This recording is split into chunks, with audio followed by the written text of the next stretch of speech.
नमस्कार, आप लोकल 18 देख रहे हैं। देखिए, अक्सर सुनने में आता है कि पितृपक्ष के दौरान नया सामान नहीं खरीदना चाहिए। इसके पीछे कई वजह बताई गई है। हिंदू धर्म में श्राद्ध अथवा पितृपक्ष के 15 दिन के समय को अत्यंत ही महत्वपूर्ण माना गया है। इस दौरान पितरों की आत्मा की शांति के लिए विधि विधान से तर्पण, पिंडदान और श्राद्ध कर्म पूर्ण किए जाते हैं। इस साल की बात करें तो पितृपक्ष 29 सितंबर से शुरू हो रहा है और 14 अक्टूबर 2023 को समाप्त हो रहा है। पितृपक्ष के इन 15 दिनों के लिए धर्मशास्त्रों में कई नियम बताए गए हैं। इन नियमों का मकसद ये है कि यह समय पितरों के सम्मान में बिताए जाएं। ऐसा माना जाता है कि पितृपक्ष के दौरान पितरों की आत्माएं मृत्यु लोक में विचरण करती हैं। इस कारण इस समय पितरों को प्रसन्न करने वाले काम करने चाहिए, जैसे श्राद्ध, तर्पण, पिंडदान, दान पुण्य इत्यादि।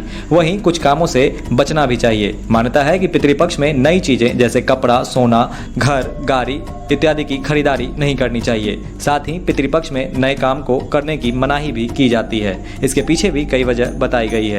दरअसल पितृपक्ष का समय पितरों के प्रति सम्मान व्यक्त करने के लिए और उन्हें याद करने के लिए होता है। यदि व्यक्ति इस दौरान शॉपिंग और नए काम को करने में व्यस्त हो जाता है तो ये पितरों के प्रति असम्मान माना जाता है।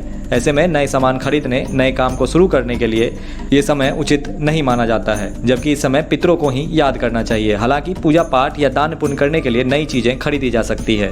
बताते चलें कि इसके अलावा पितृपक्ष में नॉनवेज और शराब का सेवन भी करने से बचना चाहिए। ऐसा करने से व्यक्ति को पूजा पाठ से ध्यान उचट जाता है और इससे पितृ भी नाराज हो जाते हैं। पितृपक्ष के दौरान सात्विक भोजन ही करना चाहिए। साथ ही इस समय ब्राह्मणों, गरीबों को भोजन के साथ साथ कुत्ते, कौवे और गाय को भी भोजन जरूर कराना चाहिए। पितृपक्ष में गरीबों को भी दान करना चाहिए। इससे पितृ प्रसन्न होते हैं। लोकल 18 के लिए पटना से उद्धव कृष्ण की रिपोर्ट।